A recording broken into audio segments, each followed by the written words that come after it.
Mark chapter 4, verses 1 to 20. Brandon read our passage for us earlier today. We'll look at Mark chapter 4, verses 1 to 20.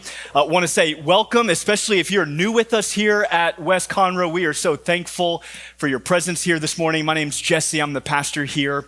And earlier this year, we started a series through the Gospel of Mark.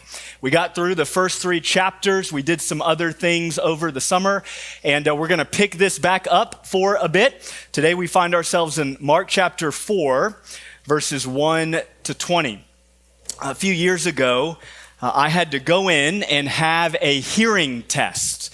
And so I went into the little soundproof booth, and they put some headphones on my ears, and I had to raise my hand when I heard a tone or a sound or a frequency in either one of my ears. And so I went through the test, and I came back out of the sound booth, and I was surprised when the tech told me that I did not score a 100 on the hearing test, because I thought my hearing was fine. And I said, really? I didn't score a 100? And she said, no, there were some sounds and some frequencies that you didn't hear. You did fine, but you did miss a few frequencies. And so for 10 years, I've been telling Marissa that when the babies are crying at 3 a.m., that's just a frequency my ears don't pick up on. It's not my fault. That is a joke, all right? I can feel the judgment of all you moms landing on my shoulders right now. Don't email me. I'm a good dad. In our passage this morning, Jesus is going to give us something of a hearing test. And the driving question before you and me this morning is this question: how am I hearing God's word? And there's a follow-up question that I think this text forces us to ask. It's this: and what does that say about the state of my heart? So those are the questions before us this morning. How am I hearing God's word? And what does that say about the state of my heart? And to help us answer those questions, Jesus gives us a very simple story in Mark chapter 4, verses 1 to 20. Now, because we have not been in Mark's gospel for some time, let me give you a very quick and brief context catch-up. What have we seen so far in the first 3 chapters of the Gospel of Mark? Well, one of the main things that we've seen, a key theme that keeps popping up again and again, is this: that throughout Jesus' early ministry, he has been collecting and attracting crowds. There are people who are following him all over the place. But what we see about these crowds is that they are very fickle crowds. They're interested in what Jesus can do for them. They're not ultimately interested in who Jesus is. And so Jesus uses this parable, which is just a short story, to help us to understand that there are 2 and only 2 responses to Jesus Christ. Those 2 responses are that we are either with Jesus or we are postured against him. Those are the 2 responses that we can have to Jesus Christ. And in order to make that point, he tells us a parable. Now, this is the rare parable that appears in all 3 of the synoptic gospels: Matthew, Mark, and Luke. Those 3 gospels kind of follow the same track. The Gospel of John just has sort of a different goal. It goes about things differently. But in Matthew, Mark, and Luke, this parable appears. This is actually one of only 2 parables that Jesus tells, and then he follows it up with a point-by-point explanation of what he was trying to communicate in the parable, which is nice for us because we don't have to wonder what Jesus was intending to communicate. He tells us. And so what we're going to do is we're going to read the parable, and then we're going to look at how Jesus interprets this story so that we can better understand how to rightly hear and rightly respond to God's word. Now, before we jump into the parable, I just want you to notice something very important, that Jesus, he begins and he ends this parable with the same word. He says, listen. So he frames out the parable with this call to listen. That tells us that that is so important to what Jesus is communicating here. So if you look in verse 3, Jesus says, listen. And then at the very end of the parable, verse 9, then he said, let anyone who has ears to hear listen. So the question is, how am I listening? How am I hearing? Well, you heard Brandon read the parable earlier. We have a very basic outline of the story. We meet a farmer or a sower, and this farmer is scattering seed. Now, this would have been a very common visual for people in this day and time. And the sower, the farmer here, is meant to represent Jesus or anybody who is spreading the message of Jesus. So this farmer is out scattering seed. Verse 14 of Mark 4, Jesus tells us that the seed is representing God's word.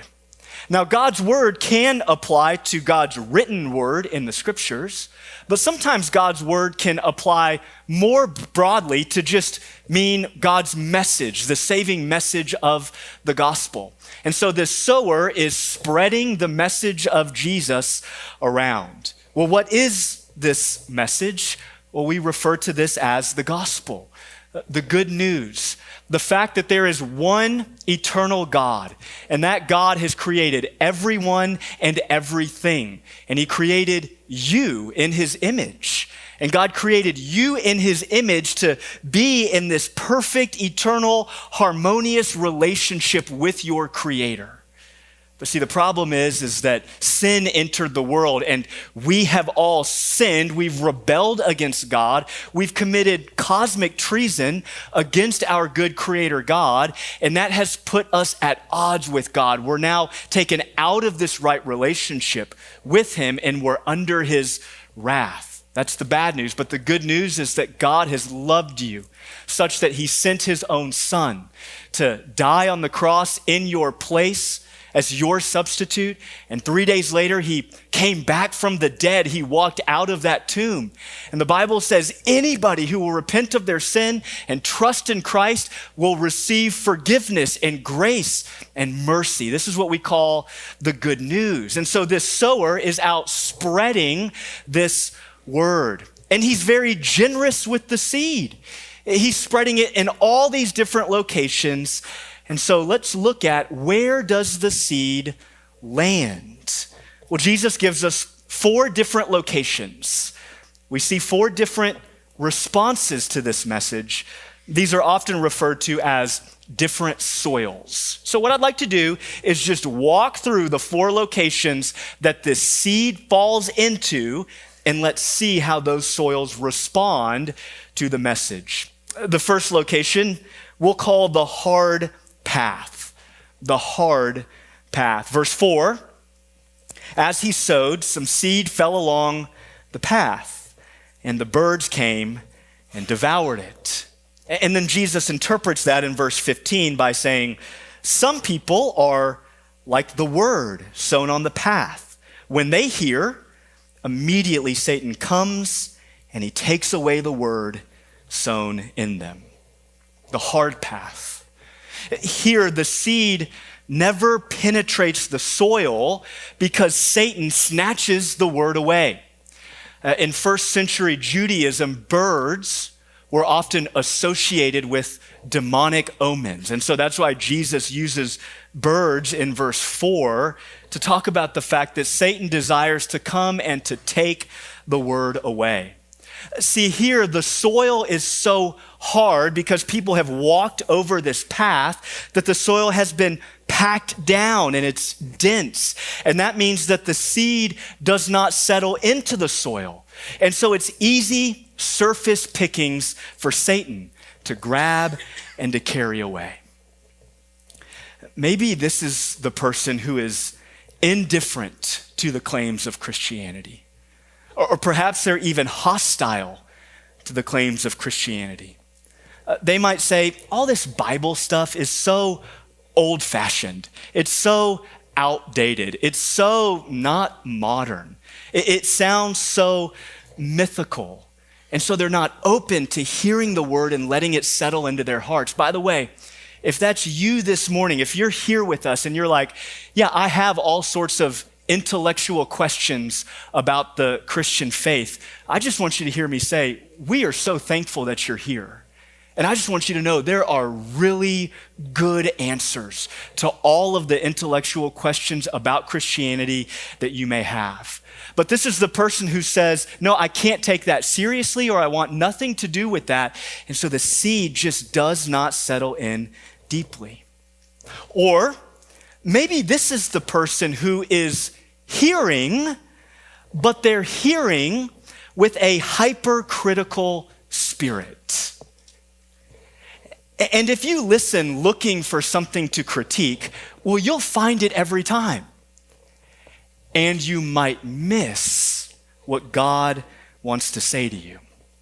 That's exactly what the Pharisees were doing. They would hear Jesus' teaching, but they were listening with a hypercritical spirit, looking for ways to trip him up or where they could say he was wrong. In fact, many commentators think that Jesus is referring to the Pharisees here when he talks about the hard path. They're not open, or they're listening with a hypercritical ear, and that does not allow the word itself to actually settle deep into their hearts. This is the person for whom the word just bounces off of them like a golf ball on a cart path.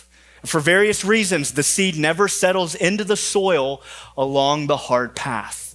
These people hear, but they don't hear. They're hardened. Now, just a quick application here. I want you to notice, what is Satan's tactic in your life? What is Satan doing here? Well, notice Satan wants to keep you away from your Bible. Satan wants to snatch God's word out of your life and carry it away. And he's willing to do whatever it takes, hardness or indifference or busyness or exhaustion or you name it. Satan is happy to pull you away from your Bible, whatever that takes. He's happy for you to come on a Sunday morning and then leave and never think twice about what God said in his word. And he's happy to fill up your schedule with all sorts of things so that you just don't have time or margin to engage God's word at all during the week. And so one way that you can actively work against the schemes of Satan is just to stay in your Bible. That's the hard path. Second, we see the rocky ground, verses 5 and 6. Other seed fell on rocky ground where it didn't have much soil, and it grew up quickly since the soil wasn't deep. But notice verse 6, when the sun came up, it was scorched. And since it had no root, well, it withered away. And then Jesus in verses 16 and 17, he says, and others are like seeds sown on rocky ground. When they hear the word, immediately they receive it with joy, but they have no root. They're short-lived. When distress or persecution comes because of the word, they immediately fall away. Here in the rocky soil, the seed settles quickly, but it doesn't settle deeply.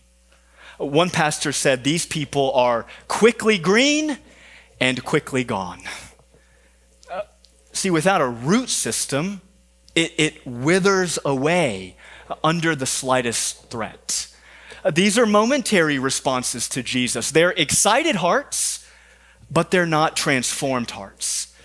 And so as soon as difficulty comes, and friends, difficulty in your life will come.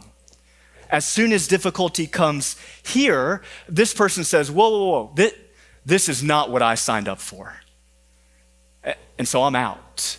God did not uphold his end of the bargain, and so I'm checking out. This person hears, but they do not hear. They're superficial hearers. The next location in verse 7 is the thorns. The thorns. Verse 7, other seed fell among thorns, and the thorns came up and choked it, and it didn't produce fruit. Jesus explains in Verses 18 and 19, others are like seed sown among thorns. These are the ones who hear the word, but the worries of this age, the deceitfulness of wealth, and the desires for other things enter in and choke the word, and it becomes unfruitful. The thorns represent divided hearts. Divided hearts. Jesse, I'll give Jesus this small window of my week, but then I have other more important things to turn my attention to. And by the way, the ROI on church involvement just does not seem worth it given all of the other important things that I'm juggling in my life. They're divided. Verse 19 here in Mark chapter 4, it reminds me of what the Apostle John says in 1 John chapter 2. Listen to how John describes somebody who might be in the thorns. 1 John chapter 2, beginning in verse 15. Do not love the world or the things in the world. If anyone loves the world, the love of the Father is not in him. For everything in the world, the lust of the flesh, the lust of the eyes, and the pride in one's possessions is not from the Father, but is from the world. And the world with its lust is passing away, but the one who does the will of God remains forever. See here, those in the thorns, they love the world. Now, of course, it's not wrong to have other cares and interests and responsibilities in life. We all have those things. But those things can become counterproductive and even dangerous when they begin to keep us from hearing God's word rightly. So the thorns, well, they hear, but they don't hear. They're divided. They have one foot in with Jesus and one foot in with the world. And that brings us to the final soil in verse 8, the good soil. Still other seed fell on good ground and it grew up, producing fruit that increased 30, 60, and 100 times. And then in verse 20, Jesus says, and those like seed sown on good ground, they hear the word, they welcome it, and they produce fruit 30, 60, and 100 times what was sown. Now, I know we've got some kids in the room this morning. So kids, here's what I want you to do at some point this week. I want you to go home and I want you to find the tallest tree in your neighborhood. And then once you find the tallest tree in your neighborhood, I want you to ask your mom or your dad to find a picture of the seed that tree started as. So when I was your age, I had to go to a library and look up pictures and find a specific seed if I wanted to figure out what did that tree start as. But I promise you, if your mom or dad takes a picture of that tree, they can figure out what the seed looks like that tree started as. And when you see that little seed and then you look up at that massive tree, I want you to remember this story. I want you to remember that little seed is like the message of Jesus Christ. And Jesus wants that seed to grow big and tall in your heart the rest of your life. That's what seeds do. Here in Jesus' parable, the power is not in the soil. The power is in the seed. But this is the only soil where the seed settles deep enough to do what seeds always do, which is to bring life and to bear fruit. So here, by the time we get to the end of Jesus' story, we see 4 types of hearers. We see indifferent hearers, superficial hearers, divided hearers, and true hearers. And I think we're forced to ask, which soil best represents me? How am I hearing God's word today? And what does that say about the state of my heart? Now, though we've gotten to the end of the parable, I do want to point something out that I think is very important so that we don't misunderstand what Jesus has been saying in this parable. I think it's possible to read this parable and to understand it in a way that misses Jesus's entire point. And I don't want anyone to leave here misunderstanding the point of Jesus in telling this parable. And so some people will say, and you might have even heard this parable taught like this. Some will say that soils number 2 and 3, the rocky ground and the thorns, well, those still represent Christians. They still represent Christian responses, but they're lapsed, or maybe they're immature. Or you might hear teaching that sounds like this. All you need to do is grab the thorns in your life, rip them out of your life so that you can bear more fruit. Maybe you've heard this parable taught like that, to argue that soils 2, 3, and 4 are all different Christian responses to the word. Now, I think that is well-intentioned, but I think that cuts against the thrust of the parable. I think it actually undermines Jesus' entire point. And I think it overlooks some very important details about the parable that help us interpret it. For one, Jesus has a pattern in a number of the parables that he tells. And that pattern is to use some initial characters in the story to represent negative cases, and then to contrast those negative cases with a final positive example. And so if you're familiar with some of the stories that Jesus told, you sort of instinctively know this. So take a well-known parable like the parable of the Good Samaritan, Luke chapter 10. There, Jesus tells about a man who was beaten and robbed, and he was left on the side of the road to die. And 2 characters pass him. Now, in his telling of the story, the original hearers would have heard these characters and assumed they were the good guys. So a priest walks by and a Levite walks by. But Jesus actually uses them as negative case studies because they don't stop to render aid. And so Jesus contrasts those negative characters with a positive character at the end, the Samaritan. Now, of course, Jesus' original hearers would have thought, oh, the Samaritan's the bad guy. But Jesus says, no, he's actually the positive example in the story. And it's a similar situation here. The first 3 soils are together all negative portrayals. And the final one, the good soil, is contrasted as the only positive and good example.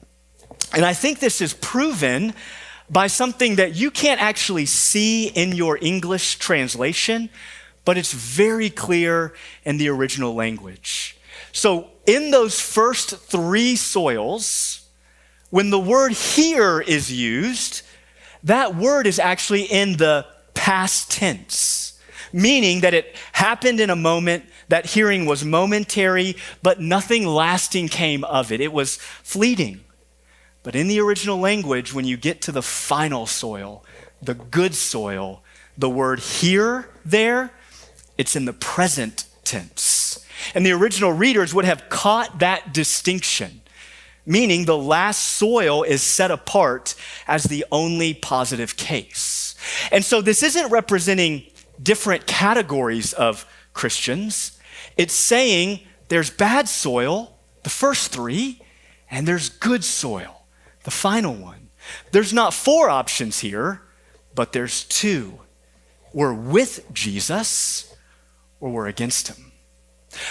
These are the same 2 categories we see in a place like Romans chapter 8. Listen to what the Apostle Paul says in Romans chapter 8, beginning in verse 5.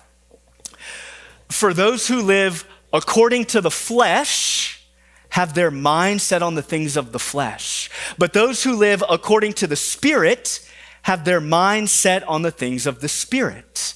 Now, the mindset of the flesh is death, but the mindset of the Spirit is life and peace. So the first 3 soils here are soils of the flesh, and the final soil is the soil of the Spirit. Now, here's why I think Jesus tells this parable. I think he's giving us a warning. I think he's embedding a warning that we all need to hear and heed this morning. Here's the warning, that it's possible to have some sort of external reaction to Jesus. It's possible to have some sort of acknowledgement about the true things that Jesus said. It's possible to have some sort of religiosity.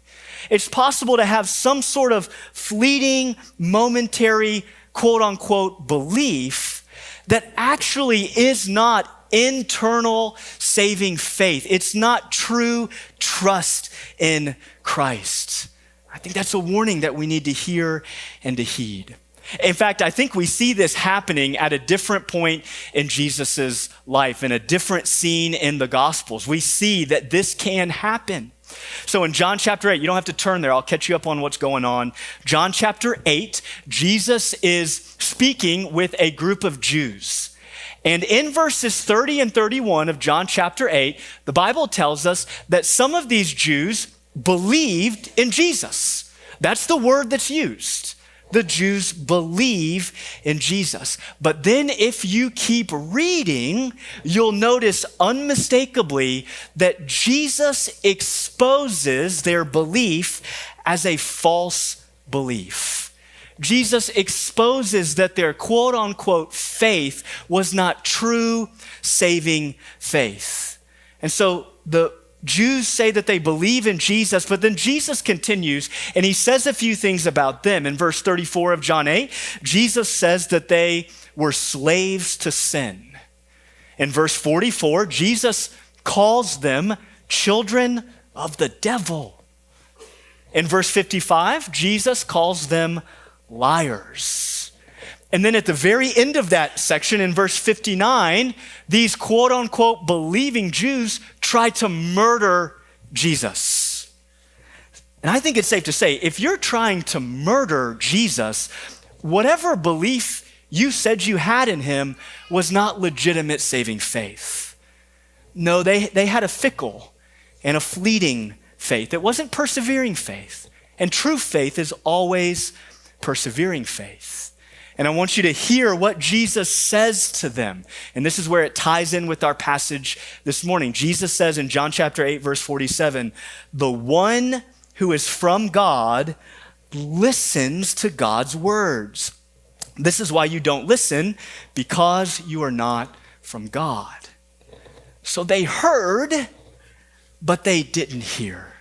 Friend, this morning, I pray that today you hear God's word, you receive God's word, you abide in God's word.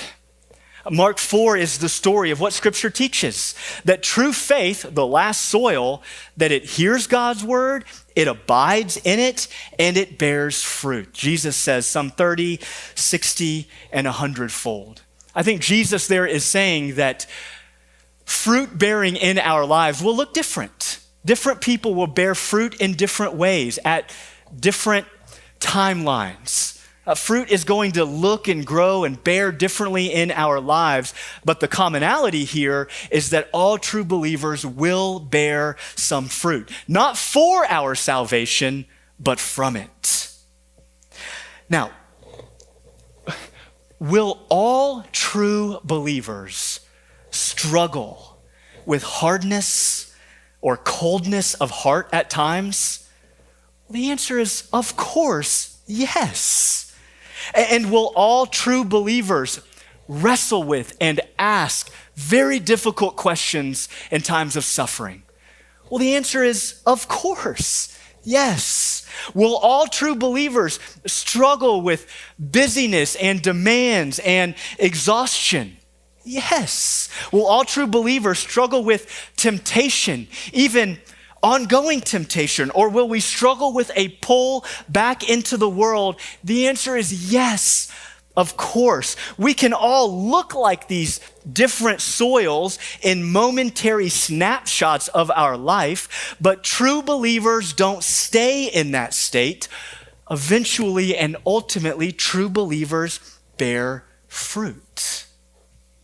And even in seasons of difficulty and suffering and uncertainty and trial, we're still bearing fruit, love, and joy and peace and patience and kindness and goodness and faithfulness and gentleness and self-control. Even when we walk through valleys, we're still bearing that fruit. In fact, I would argue that it's in those seasons of difficulty where we often bear the most fruit. And so if that's you this morning, if you're walking through a valley of trial, temptation, pain, suffering, uncertainty, disappointment, whatever the case may be, I want you to ask, Lord, what fruit are you growing in me? Because if you know Christ, he's growing and bearing and cultivating fruit in your life. Lord, what fruit can I bear in this situation? Now, before we wrap up, I want you to catch that I skipped over a few verses. I hope you noticed that.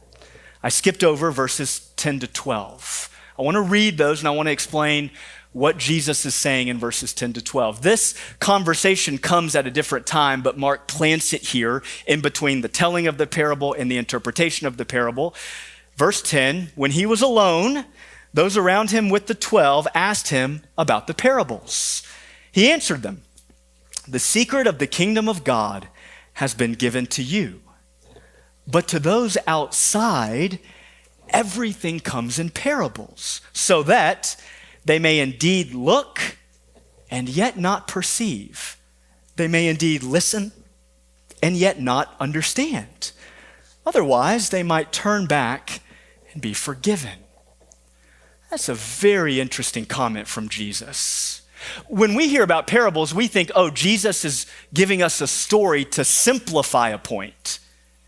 But here, Jesus seems to be saying, I'm using parables so that some may look and yet not perceive.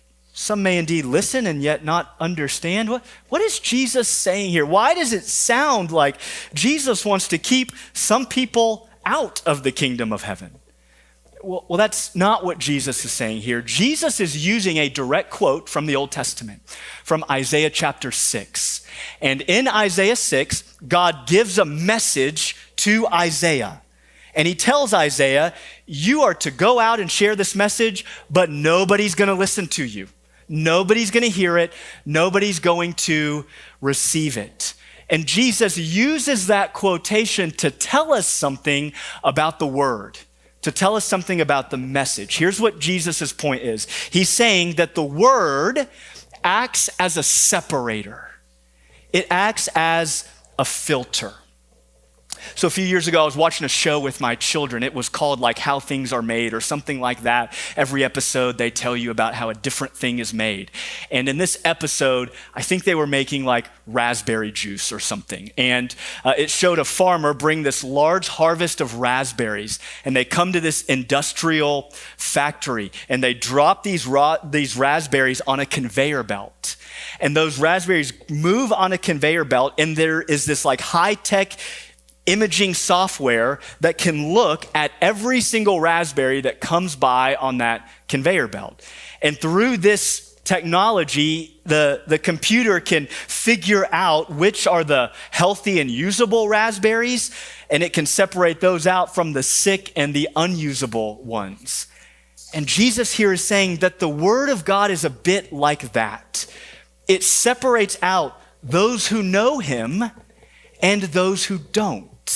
And it separates them out according to their response to God's word.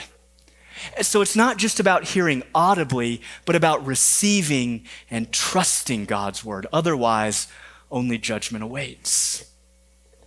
Now, I want to give you two takeaway thoughts, two quick application points for your life this week. Number one, how should we respond to this parable? Number one, cultivate your heart to hear well. Cultivate your heart to hear well. Your most important job on a Sunday morning is to rightly hear and receive God's word. And I think that starts well before you come into the sanctuary, you find your seat and you sit down. I think that actually starts on Saturday. So are you praying ahead of time? Are you expectant? Are you hungry? Are you fighting distractions? Are you looking to be easily edified? I think the most spiritually mature Christians that I know, they're men and women who are easily edified. Meaning they can take and hear and learn and glean from and apply God's word no matter who it is that's teaching it, no matter how strong or not strong the sermon was. They're easily edified because their hearts are cultivated to hear well. So number one, cultivate your heart to hear well. Number two, faithfully spread gospel seeds. Faithfully spread gospel seeds. We want to generously scatter God's word wherever we go. The farmer here, he's not inspecting the different soils to see how they'll receive God's word. He's just scattering the message. And that should be true in our life as well. We're dropping seeds among your family and among your coworkers and among the crew that you run with and among your neighbors and to the ends of the earth. We're just scattering the message of the gospel. A few years ago, I let one of my daughters help scatter some seed in the backyard. And she helped me with that. And then for days on end, I continued to find seeds in her little pockets. I found seeds in her shoes. I found seeds in her toy purse because she had that seed and she tucked it away and it began to fall out wherever it was. In fact, I could follow her movements around the house. I just had to find the trail of seeds that fell out behind her. And I think that that's what our lives should look like.